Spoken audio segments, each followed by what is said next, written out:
പെരുമ്പാവൂർ സ്വദേശിനി അസ്മ അന്ധവിശ്വാസത്തിന്റെയും നടുക്കുന്ന ക്രൂരതകളുടെയും ഒടുവിലത്തെ ഇര.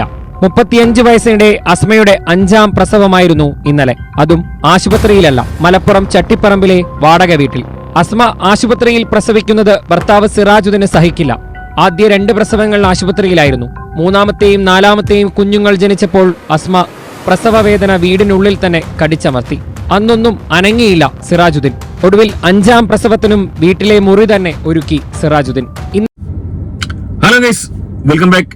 ഈ ഒരു വിഷയവുമായി ബന്ധപ്പെട്ട് ഏറ്റവും പുതിയതായിട്ട് വരുന്ന വാർത്ത അനുസരിച്ച് സിറാജുദ്ദീനെതിരെ മനഃപൂർവ്വമുള്ള നരഹത്യക്കാണ് കേസെടുത്തിരിക്കുന്നത്. സാധാരണഗതിയിൽ ഇത്തരം വിഷയങ്ങളിൽ മനഃപൂർവ്വമല്ലാത്ത നരഹത്യയാണ് 6 മാസം അല്ലെങ്കിൽ 4 മാസം ജാമ്യവും കിട്ടുന്ന കേസാണ്. എന്നാൽ ഇവിടെ ജാമ്യമില്ലാ വകുപ്പ് പ്രകാരം കേസെടുത്തിരിക്കുന്നു. മനഃപൂർവ്വമുള്ള നരഹത്യ, കൊലപാതകത്തിനടക്കം വകുപ്പുകളിട്ടാണ് കേസെടുത്തിരിക്കുന്നത്. മാക്സിമം പോയി കഴിഞ്ഞാൽ 12 വർഷം വരെ ഈ പരനാറിയായ സിറാജുദ്ദീൻ എന്ന് പറയുന്ന ഈ തെമ്മാടിക്ക് ശിക്ഷ കിട്ടിയേക്കാം. അത് തന്നെയാണ് വേണ്ടത്. എന്നാൽ ഏറെ ദൗർഭാഗ്യകരം എന്ന് പറയുന്നത് ഈ ഒരു പരമചെറ്റയുടെ ഈ ഒരു പ്രവൃത്തി കാരണം 4 കുട്ടികൾ അനാഥമായി. അവർക്ക് ഉമ്മയും നഷ്ടമായി. ഈ പരമചെറ്റ പേരിന് വേണ്ടിയെങ്കിലും തന്തയില്ലാത്തവനാണെങ്കിലും ഒരു തന്ത ഉണ്ടായിരുന്നു, അവനെയും നഷ്ടമായ ആ ഒരു 4 കുട്ടികളുടെ അവസ്ഥ അത് വളരെ ദുർഘടം തന്നെയാണ്. ആ കുട്ടികൾ വലിയ പ്രായമായ കുട്ടികളല്ല, ചെറിയ കുട്ടികളാണ്. ആ കുട്ടികൾ ഇപ്പോൾ കടന്നു പോകുന്ന ഒരു അവസ്ഥ, അതായത് തങ്ങളുടെ ഉമ്മ ഈ രീതിയിൽ പ്രസവിച്ചൊരു കുഞ്ഞിനെ ജന്മം നൽകിയതിനു ശേഷം ഈ രീതിയിൽ രക്തം വാർന്ന് മരിക്കുന്നത് കാണേണ്ടി വരുന്ന ഒരവസ്ഥ. അതായത് ആ വീട്ടിൽ അപ്പോൾ ഒരു സ്ത്രീ സാന്നിധ്യം പോലും ഇല്ലായിരുന്നു. അറ്റ്ലീസ്റ്റ് ഇവന്റെ ബന്ധത്തിലെങ്കിലും ഉള്ള ഏതെങ്കിലും ഒരു സ്ത്രീയെങ്കിലും ആ ഒരു സമയത്ത് വിളിച്ചവിടെ നിർത്തിക്കൂടായിരുന്നു ഈ അപരാധിക്ക്. ഇവന്റെ ചാനൽ നിങ്ങളൊന്ന് കയറി കാണണം. ഇവൻ മുസ്ലിയാരൊന്നുമല്ല, ഇവനൊരു അപരാധിയാണ്. ഇവനവിടെ ഇസ്ലാമിനെ കുറിച്ചോ അല്ലെങ്കിൽ ഈ പറഞ്ഞ അള്ളാഹുവിനെ സ്തുതിക്കുന്നോ അല്ലെങ്കിൽ ഖുർആൻ ഓതുന്നൊന്നുമല്ല ഞാൻ കണ്ടത്. ഇവന്റെ എന്തൊക്കെയോ മന്ത്രവാദങ്ങൾ അല്ലെങ്കിൽ ചില ആൾ ദൈവങ്ങളെ കുറിച്ച് പറയുക, കേരളത്തിലുള്ള ഏതോ ഒരു വ്യക്തി അള്ളാഹു ആണെന്നൊക്കെയുള്ള രീതിയിലാണ് ഇവൻ പറയുന്നത്. ഞാനതാണ് കണ്ടത്. അപ്പൊ ഇവനൊരു സമ്പൂർണ്ണ അപരാധിയാണ്. ആളുകളെ പറ്റിക്കാൻ വേണ്ടി, അതായത് ഇവന്റെ വീഡിയോയ്ക്ക് മുന്നിൽ ഈ പറഞ്ഞ കണക്ക് ഇവൻ എന്തോ ജീവകാരുണ്യ പ്രവർത്തനം നടത്തുന്നു പറഞ്ഞ് ഗൂഗിൾ പേ നമ്പർ അടക്കം കാണിക്കുന്നുണ്ട്. നമ്മുടെ നാട്ടിലെ ഈ മണ്ടന്മാരായ വിഡ്ഢികളായ വിഡ്ഢി കൂശ്മാണ്ടങ്ങളെ പറ്റിച്ച് ജീവിച്ചുകൊണ്ടിരിക്കുന്ന ഒരു പരമനാറിയായ ഒരു ഉസ്താദ്, ഇവനെ ഉസ്താദ് എന്ന് പറഞ്ഞുകൂടാ, ഉസ്താദ് എന്നാണ് ഇവന്റെ വീഡിയോയിലൂടെ നമുക്ക് വ്യക്തമാവുന്നത്. എന്നാൽ ഇവനിങ്ങനെ ആയിരിക്കുമ്പോഴും ഈ ഒരു വിഷയത്തിൽ സംഭവിച്ച, അതായത് മറ്റു ചിലർ, അതായത് ഈ പെൺകുട്ടിക്കടക്കം അല്ലെങ്കിൽ ഈ പെൺകുട്ടിയുടെ കുടുംബക്കാർക്കടക്കം സംഭവിച്ച വലിയൊരു ഗുരുതര പിഴവ്, അത് തന്നെയാണ് ഈ ഒരു മരണത്തിന്റെ പ്രധാന കാരണമായി ഞാൻ വ്യാഖ്യാനിക്കുന്നത്. അതും കൂടി നമ്മൾ തീർച്ചയായും ചർച്ച ചെയ്യേണ്ടിയിരിക്കുന്നു. അതുകൊണ്ട് ഇത്തരം അനുഭവങ്ങളിൽ ഇപ്പോഴും കടന്നുപോയിക്കൊണ്ടിരിക്കുന്നത് ഇപ്പോഴും ഇത്തരം ആൾക്കാരുണ്ട്. ഈ പറഞ്ഞ മന്ത്രവാദികൾ എല്ലാ മതത്തിലും ഉണ്ട്. ഈവൻ ബന്ധുക്കോസ്കാർ പോലും ഇപ്പോഴും ചികിത്സ തേടാത്ത പ്രാർത്ഥനയിൽ മാത്രം ഇരിക്കുന്ന ആൾക്കാരുണ്ട്. സോ ഇത്തരം അനുഭവത്തിലൂടെ കടന്നു പോകുന്ന സ്ത്രീകൾ ഉണ്ടെങ്കിൽ തീർച്ചയായും അവരെ പുറംലോകം അറിയണം. അവർ തന്നെ സ്വയം ഇത്തരം കാര്യങ്ങൾ പുറത്തു പറഞ്ഞാൽ മാത്രമേ ഇവരുടെ ജീവൻ രക്ഷിക്കാൻ മറ്റുള്ളവർക്ക് സാധിക്കത്തുള്ളൂ. ഇനിമേ ഇവിടെ അഫ്സാനയുടെ വീട്ടുകാർക്ക് സംഭവിച്ച ഏറ്റവും ഗുരുതര പിഴവ് എന്താണെന്നുള്ള കാര്യം തീർച്ചയായും നമ്മൾ ഓരോരുത്തരും മനസ്സിലാക്കേണ്ടിയിരിക്കുന്നു. സോ അതിലേക്ക് പോകുന്നതിന് മുമ്പ് ആദ്യമായി നമ്മുടെ ചാനൽ കാണുന്നവർ തീർച്ചയായും വീഡിയോ ഒന്ന് ലൈക്ക് ചെയ്ത് ചാനൽ ഒന്ന് സബ്സ്ക്രൈബ് ചെയ്ത് കാണാൻ ശ്രമിക്കുക. ഉച്ച മുതൽ പ്രസവ വേദന കൊണ്ട് പുളഞ്ഞ അസ്മയുടെ നിലവിളി സിറാജുദ്ദീൻ അവഗണിച്ചു. വീട്ടിൽ മറ്റ് 4 കുട്ടികളും സിറാജുദ്ദീനും മാത്രമായിരുന്നു ആ സമയം. 6 മണിയോടെ 5ാമത്തെ കുഞ്ഞിന് അസ്മ ജന്മം നൽകി. രക്തം വാർന്നിട്ടും സിറാജുദ്ദീൻ അനങ്ങിയില്ല. പൊക്കിൽ കൊടി മുറിച്ചു മാറ്റിയ ചോരക്കുഞ്ഞിനെ അസ്മയ്ക്കൊപ്പം തന്നെ കിടത്തി. 3 മണിക്കൂറോളം വേദന തിന്ന അസ്മ ഒടുവിൽ മരണത്തിന് കീഴടങ്ങി. ആ സമയവും വീട്ടിലുണ്ടായിരുന്നത് സിറാജുദ്ദീൻ മാത്രം. ഒടുവിൽ പരിചയക്കാരെ വിളിച്ചു വരുത്തി അസ്മയുടെ മൃതദേഹം ആംബുലൻസിൽ കയറ്റി പെരുമ്പാവൂരിലേക്ക് തിരിച്ചു. നവജാത ശിശുവിനെയും കയ്യിലെടുത്ത് മണിക്കൂറുകൾ നീണ്ട യാത്ര. പെരുമ്പാവൂരിലെത്തിയത് അർദ്ധരാത്രി. അപ്പോഴാണ് അസ്മയുടെ മരണവിവരം പെരുമ്പാവൂരിലെ ബന്ധുക്കൾ അറിയുന്നത്. ഒന്നാലോചിച്ച് നോക്ക്, ഇത്രയും അധികം സംഭവങ്ങൾ നടന്നു കഴിഞ്ഞ് അഫ്സാനയും കൊണ്ട് പെരുമ്പാവൂരിൽ എത്തുമ്പോഴാണ് അഫ്സാനയുടെ ബന്ധുക്കൾ അറിയുന്നത്. എന്നെ ഏറ്റവും അധികം ചിന്തിപ്പിക്കുന്ന ഒരു കാര്യം എന്ന് വെച്ച് കഴിഞ്ഞാൽ, അഫ്സാനയുടെ ബന്ധുക്കൾ എന്ന് പറയുന്ന ഈ വ്യക്തികൾ ഈ ഒരു 9 മാസ കാലഘട്ടത്തിൽ ഏതെങ്കിലും ഒരു ടൈമിൽ അഫ്സാനയോട് ഇതുമായി ബന്ധപ്പെട്ട് ഏതെങ്കിലും തരത്തിലൊന്ന് സംസാരിച്ചിരുന്നെങ്കിൽ, അല്ലെങ്കിൽ അഫ്സാനയുടെ ഉമ്മയോടോ ബാപ്പയോടോ, ഇനി അതില്ലെങ്കിൽ ആങ്ങളമാരോടോ ബന്ധുക്കളോടോ അനിയത്തിമാരോടോ അടുത്ത സുഹൃത്തുക്കളോടോ ആരോടെങ്കിലും ഇത്തരം ഒരു സംഭവം തുറന്ന് പറഞ്ഞിരുന്നെങ്കിൽ അവരുടെ ഒരു കണ്ണ് അഫ്സാനയുടെ മുകളിൽ ഉണ്ടാകുമായിരുന്നു. അതിവിടെ ഉണ്ടായില്ല. ഏറ്റവും അധികം ദൗർഭാഗ്യകരം, ഈ 2025 കാലഘട്ടത്തിൽ ഇത്രയും അധികം സാങ്കേതിക വിദ്യ വളർന്ന ഒരു കാലഘട്ടത്തിൽ ഒരു ഫോണിലൂടെയെങ്കിലും ഈ പറഞ്ഞ അഫ്സാനയ്ക്ക് ഒരു ആവശ്യം വരുമ്പോൾ ഒരാൾക്കൊരു മെസ്സേജ് അയക്കാനോ ഒന്ന് വിളിച്ചു പറയാനോ സാധിക്കാതെ വരുന്നൊരവസ്ഥ.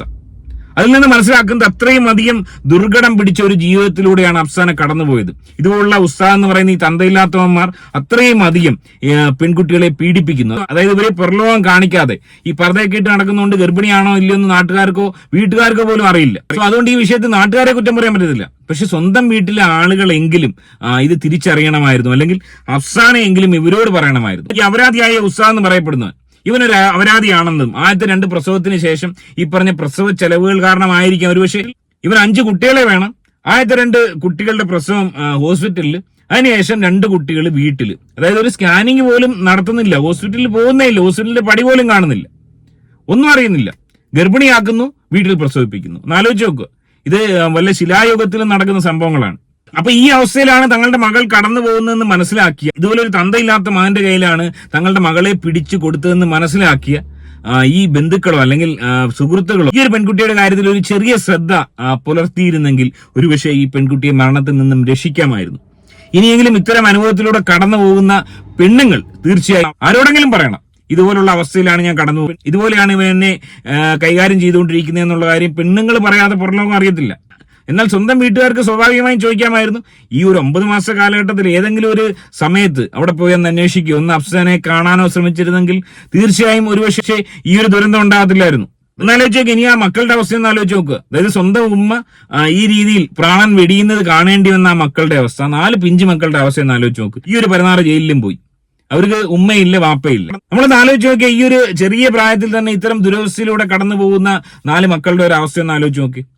ചുമ്മാ ഇങ്ങനെ 4-5 മക്കളെ ഉണ്ടാക്കിയിടുക. ഇവന്റെ പ്രഭാഷണങ്ങൾ ഓരോന്ന് കയറി നോക്കണം. നാട്ടുകാരെ ഉദ്ധരിക്കാൻ വേണ്ടി, അല്ലെങ്കിൽ നാട് നന്നാക്കാൻ വേണ്ടി, സമുദായത്തെ നന്നാക്കാൻ വേണ്ടി ഇവൻ ഘോരഘോരം പ്രസംഗം നടത്തുവാണ്, ചാരിറ്റി ചെയ്യുന്നു, കിറ്റുകൾ കൊടുക്കുന്നു. എടാ അപരാധി, നീ ഒന്നും ചെയ്യേണ്ടായിരുന്നു. നീ നിന്റെ സ്വന്തം വീട്ടില് നിന്റെ ഭാര്യ ഒന്ന് നോക്കാൻ കഴിയാത്തവനാണോ നീ നാട്ടുകാരെ ഉദ്ധരിക്കാൻ നടക്കുന്ന അപരാധി മോനെ? ഇനി ഒരു കാര്യം കൂടെ, ഈ പരമനാറിക്ക് നിലവിൽ മനഃപൂർവ്വമായ നരകത്തിക്ക് കേസെടുത്ത് ഇവൻ ജയിലിലാകുമെന്നുള്ള കാര്യം ഉറപ്പാണ്. പക്ഷെ എത്ര കാലം? ഒരുപക്ഷെ ഇവന് ഊരി വരുവാണെങ്കിൽ, 1-2 വർഷം കഴിഞ്ഞ് ഊരി വരുവാണെങ്കിൽ ഈ പറഞ്ഞ പരമനാറി മറ്റൊരു പെൺകുട്ടിയെ വിവാഹം കഴിച്ച്, തീരെ ചെറിയ മറ്റൊരു പെൺകുട്ടിയെ വിവാഹം കഴിച്ച് സുഖമായ രീതിയിൽ ജീവിക്കാൻ ശ്രമിക്കും. അത് അനുവദിക്കാൻ പാടില്ല. ഇവനെ അറിയാവുന്ന ഒരുത്തനും ഇവനൊരു പെണ്ണ് കൊടുക്കാൻ പാടില്ല. കാരണം ആ പെണ്ണിന്റെയും സ്ഥിതി ഇത് തന്നെയാവും. നാളെ ഒരു കാലത്ത് ഇതുപോലൊരു അപ്സന ഉണ്ടാവാൻ പാടില്ല. ഈ 4 മക്കളെ, അതായത് ഈ ആൺമക്കളെ പോലും ഇവനെ ഏൽപ്പിക്കാൻ പാടില്ല. അത്രയും ക്രിമിനൽ മെന്റാലിറ്റി ഉള്ള ഒരു പരമനാരിയാണ് ഇവനെന്നാണ് പ്രത്യക്ഷത്തിൽ മനസ്സിലാവുന്നത്. ഇത്തരം ആളുകൾക്ക് വളം വെച്ചു കൊടുക്കുന്ന, ഏത് മതമായിക്കോട്ടെ, ഇത്തരം ആളുകൾക്ക് വളം വെച്ച് കൊടുക്കുന്ന ഒരു പ്രവണത നമ്മുടെ നാട്ടിൽ ഇപ്പോഴും ഉണ്ട്. ഈ പരമനാറി വീണ്ടും ഇനി പുറത്തിറങ്ങി കഴിഞ്ഞാൽ ഇവന്റെ ഈ ശുഭ്ര വസ്ത്രവും കുപ്പായൊക്കെ കാണുമ്പോഴത്തേന് ചില ആളുകൾ വീണു.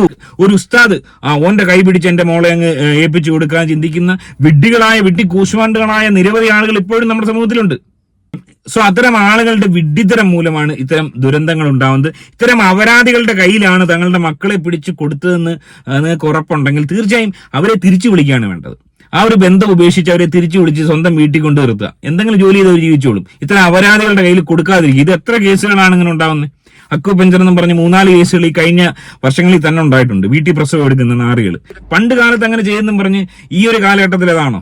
പണ്ട് കാലത്തെ കാര്യങ്ങളാണ് ഇപ്പോഴും ചെയ്തുകൊണ്ടിരിക്കുന്നത്. അതുകൂടാതെ തന്നെ ഈ പരമനാറി അവസാനം ചെയ്തത്, അതായത് ഇവൾ മരിച്ചെന്നറിഞ്ഞതിന് ശേഷം, അഫ്സാന മരിച്ചെന്നറിഞ്ഞതിന് ശേഷം അത് ആരും അറിയാതെ മറവ് ചെയ്യാനും വേണ്ടി ഒരു ശ്രമം നടത്തി. നോക്കുക ഇവന്റെ ഒരു കൊടും ക്രൂരത. ഇത്രയ്ക്ക് ഒരു പരമനാറിയാണ് ഇവൻ. ഒരു കാലത്തും ഇത്തരം ആളുകളെ സപ്പോർട്ട് ചെയ്യാനോ പ്രോത്സാഹിപ്പിക്കാനോ പാടില്ല. ഇവൻ ഇനി നാളെ ഒരു ഘട്ടത്തിൽ പുറത്തിറങ്ങി വന്ന് ഈ വിഷയം എന്ത് തന്നെ ന്യായീകരിച്ചാലും ഇവനെ ഒരാളും അടുപ്പിക്കാൻ പാടില്ല. ഈ പരമനാറിയെ വസ്ത്രം ഇട്ട് പണ്ഡിതനാണെന്നും പറഞ്ഞ് നടത്താൻ അനുവദിച്ചുകൂടാ. ഇവനെ ഈ മതത്തിൽ നിന്ന് തന്നെ പുറത്താക്കിയാൽ അത്രയും നല്ലതെന്നാണ് എന്റെ പേഴ്സണൽ അഭിപ്രായം. സോ തീർച്ചയായും ഈ ഒരു വിഷയത്തിൽ അഫ്സാനയുടെ ബന്ധുക്കൾക്കും വലിയ പങ്ക് തന്നെ ഉണ്ടെന്നുള്ള കാര്യം സംശയമില്ലാത്ത കാര്യമാണ്. എനിവേ ഈ വിഷയത്തിൽ നിങ്ങളുടെ അഭിപ്രായം കമന്റായി രേഖപ്പെടുത്തുക. മറ്റൊരു വീഡിയോ ആയിട്ട് കാണാം. ആദ്യമേ കാണുന്നവർ ചാനൽ ഒന്ന് സബ്സ്ക്രൈബ് ചെയ്തിട്ട് കാണുക. ബൈ.